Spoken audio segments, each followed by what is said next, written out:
how about this? How about I explain what African stir fry is near the end? It's no problem. But Black and Ugly Men's Modeling School really isn't like an institution. It's me sharing the mode. And the mode is, at this point, Uptown Asiatic, which is really a lifestyle. And what makes it a lifestyle is that it's rooted in me being that African kid, you know, going home immediately whenever the Kung Fu movies was on, or I wasn't going outside until the Kung Fu movies was off. You know, always been a fan of Bruce Lee. Aside from his fighting and the fighting in Kung Fu movies, one thing that got me is the clothes that they were wearing, the embroidery, just the whole outlook of how they dressed back then. You was always able to tell who was a peasant or who was of upper authority by the clothes that they wore. You know, I love the, you know, frog knot, toggle buttons, the Nehru collars. It was just, you know, it was just fly to me. You know what I'm saying? I'm the philosophy of Bruce Lee in a pair of Clarks and a fedora. You know what I'm saying?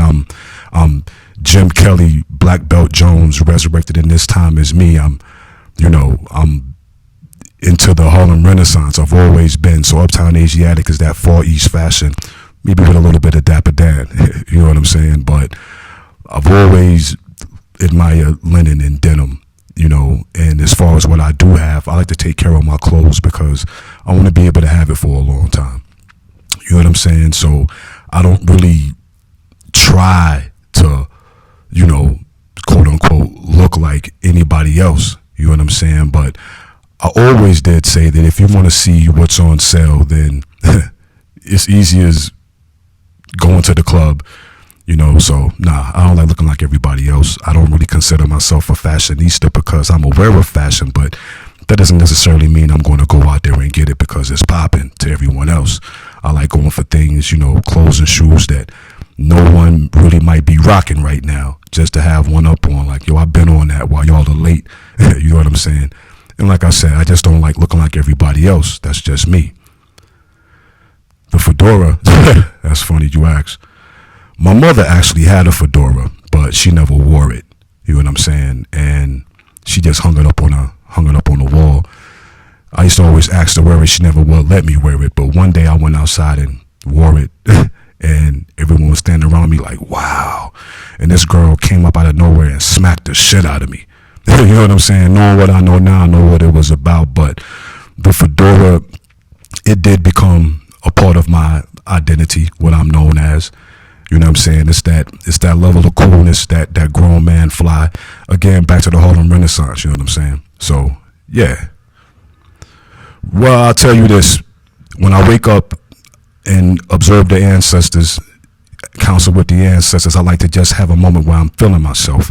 Before I walk out the door, I like to just, like, you know, feel myself. So when I walk outside the door, it's already radiating off of me. They see it. People feel it. It's around me. It surrounds me. You know what I'm saying? And that's basically how I like to, like, look. You know what I mean? In the sense of one of my modes that can be known as a style. But either way, I mean, I know what time it is, you know. Okay, African stir fry. African stir fry. That is, you know, we all get in different moods.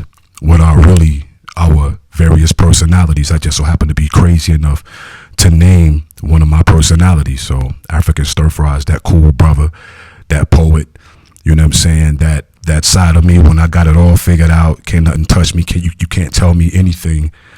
African stir fry is just that fly brother, that ingredient that's unique that you can only get from right here. Like I said, you know, African stir fry.